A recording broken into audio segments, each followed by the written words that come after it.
Welcome back. We've begun considering the priority that Jesus placed upon spending personal, intimate time with the Father. Today I'd like to look at a passage in Luke chapter 6, beginning at verse 12, where Jesus calls the disciples to himself and chooses from them 12 that he'll make apostles. And then I want to skip the who those apostles are and then continue on with his first encounter with them. It says, beginning verse 12, "Now it came to pass in those days that he went out to the mountain to pray, and continued all night in prayer to God. And when it was day, he called his disciples to himself, and from them he chose 12, whom he also named apostles." Down in verse 17. "And he came down with them, and stood on a level place with a crowd of his disciples, and a great multitude of people from all of Judea and Jerusalem, and from the seacoast of Tyre and Sidon, who came to hear him and to be healed of their diseases, as well as those who were tormented with unclean spirits. And they were healed. And the whole multitude sought to touch him, for power went out from him, and he healed them all." Now in this passage, we see how Jesus prepared for upcoming decisions and ministry opportunities. He prayed. In fact, he didn't just throw up a quick prayer, but rather we're told that he spent all night in prayer.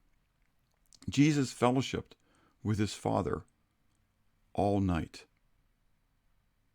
So, that begs the question, how long do you pray?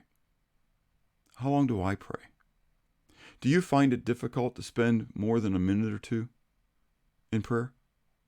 Do you find yourself asking the question of yourself, well, what do I pray? What do I say? What do I ask for? Remember, prayer is communication with God in worship.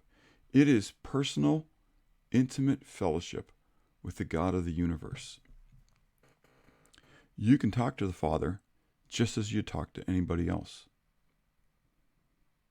Eventually, Lord willing, when we get to the Psalms and we consider the example of David, we'll see someone who opened himself up before God and shared his heart. But this was because he knew God. He had a relationship with Yahweh. The closer your relationship is with someone, the more you desire to spend time with them. The more you desire to share what's going on in your life with them. Important decisions need to be treated with great importance. So why not go to God, who knows all things and can accomplish all things? Why not just share those things with him?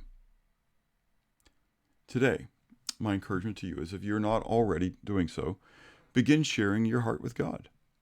What are the things that are bothering you? What are the things that are enticing you? What are the things that you're excited about? What are the things that you truly care most about? Begin sharing those things with the Father. He delights in fellowshipping with his children. Ask the Father for wisdom for those decisions that are looming large in the future for you. Talk to him about the things that concern you. Talk to him about the things that are bothering you. Talk to him. It's okay. Remember, it's personal, intimate fellowship. It's not a manipulation tool. It's a time for you to have fellowship with the God of the universe. If you haven't already, take some time to pray and have a blessed day.